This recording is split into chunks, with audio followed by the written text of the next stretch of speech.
इस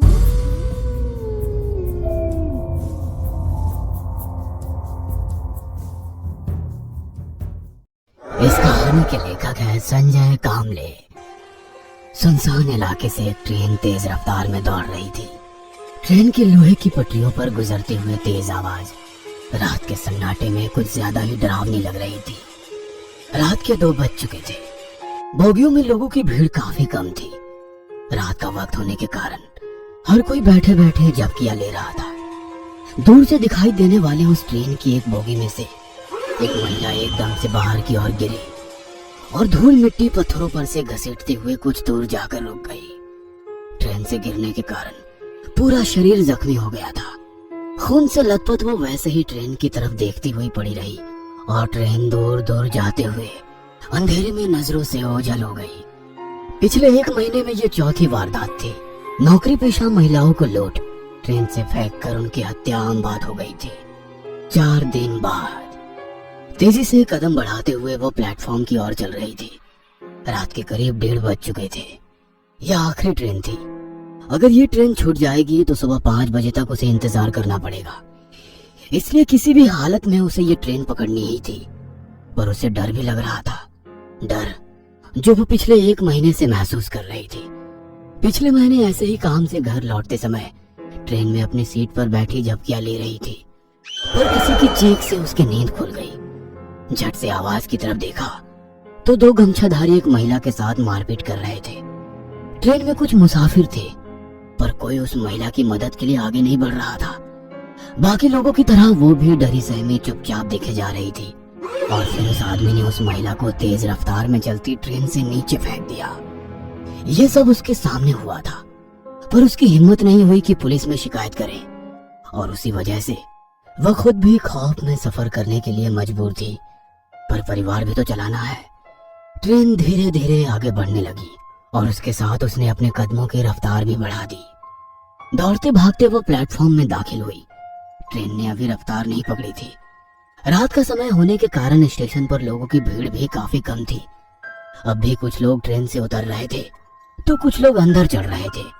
उसने भी अपने कदमों की रफ्तार ट्रेन की रफ्तार से मिला ली और मौका देखकर झट से अंदर घुस गई। पूरी बोगी खाली पड़ी थी।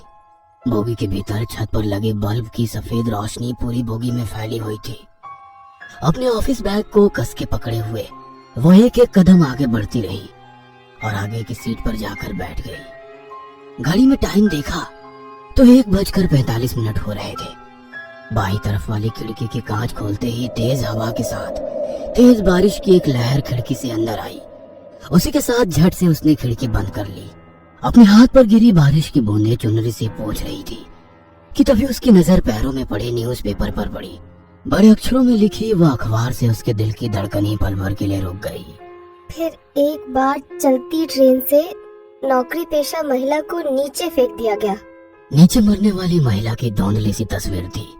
जिस डर को वो नजरअंदाज करने की कोशिश कर रही थी, वह डर रह कर उस पर हावी हो रहा था।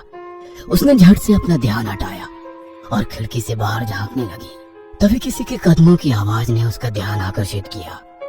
गर्दन थोड़ी तिरछी करके उसने आवाज की ओर देखा तो 2 आदमी उस बोगी में आकर बीच वाली सीट पर बैठ गए। वो आपस में ही बात कर रहे थे। अब उसे हर मुसाफिर से डर लग रहा था।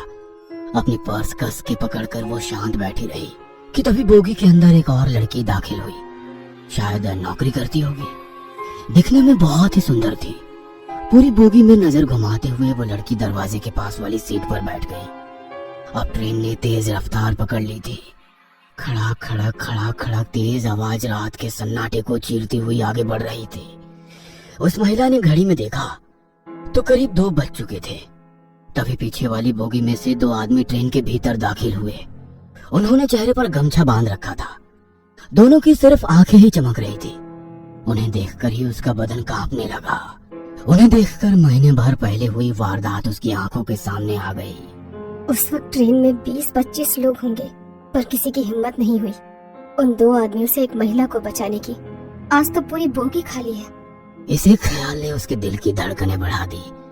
उन दोनों ने पूरी बोगी में नजर घुमाई और दरवाजे के पास बैठी उस लड़की को ताड़ते हुए आगे वाली बोगी में चले गए। वह लड़की आंखें बंद करके खिड़की के पास बैठी थी। शायद काम की वजह से थक चुकी होगी। अब उस बोगी में केवल 4 मुसाफिर थे। थकान की वजह से उस महिला की भी आंखों पर नींद का असर दिखने लगा।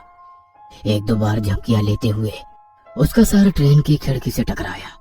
उसने घड़ी में देखा तो 2:30 बज चुके थे। दोबारा बोगी में नजर डाली तो दरवाजे के पास वाली सीट पर बैठी वो लड़की भी झपकियां ले रही थी। बीच वाली सीट पर बैठे हुए 2 आदमी बातों में व्यस्त थे, पर एक अजीब सा डर उसके दिल में घर कर गया था। वह सिर पीछे टिकाकर वैसे ही आंखें खोलकर बैठी रही, पर कुछ ही देर में उसे नींद ने अपने आगोश में ले लिया। एक अजीब सी आवाज से उसकी नींद खुल गई।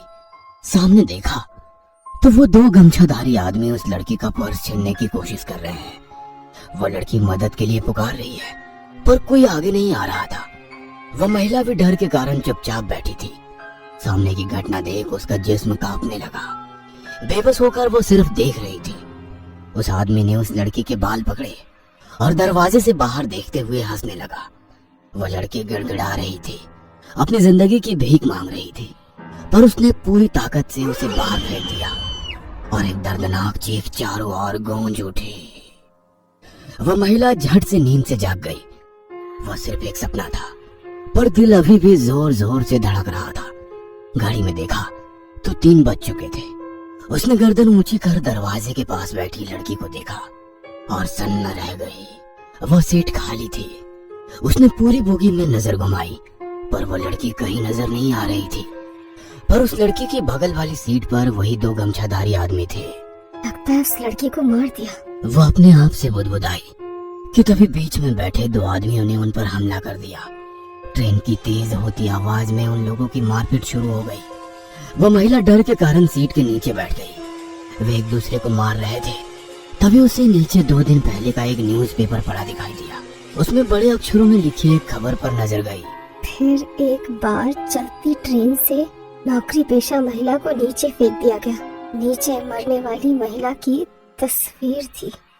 उसने वो न्यूज़पेपर हाथ में लिया। तभी नीचे घसीटते हुए एक आदमी जान बचाकर भागता नजर आया। पीछे वही गमछाधारी आदमी चला आ रहा था। अब उस औरत को भी समझ आ गया कि आज उसे भी चलती ट्रेन से नीचे फेंक दिया जाएगा। डर के कारण उसकी आंखों से पानी आने लगा। जमीन पर घसीटता वो आदमी सामने देख रुक गया। जमीन पर पड़े उस आदमी के माथे पर किसी ने गन लगाई थी। वह बंदूक देखकर महिला ने जीने की आस ही छोड़ दी। डर के कारण अपने घुटनों के बल नीचे बैठी उस महिला ने सामने देखा और दंग रह गई। हाथ में गन लिए वही लड़की थी जो दरवाजे के पास बैठी थी। तभी पीछे से आ रहे गमछाधारी ने नकाब और चादर हटाई। वो 2 पुलिस वाले थे। हाथ में गन पकड़ी वो लड़की बोली, मन तो करता है यही तुम दोनों की खोपड़ी खोल दूं, ताकि तुम जैसे हैवान दोबारा किसी लड़की को कमजोर समझने की गलती ना करें। हवलदार, ले चलो इन दोनों को, खातिरदारी जो करनी है। वो लड़की तो इंस्पेक्टर थी। उस महिला की जान में जान आई। जमीन पर पड़े न्यूज़पेपर को उठाया। मरने वाली औरत की तस्वीर देख सन्न रह गई। तस्वीर उसकी खुद की थी। शायद उसकी रूह इंसाफ के लिए तड़प रही थी, जो आखिरकार मिल गया था।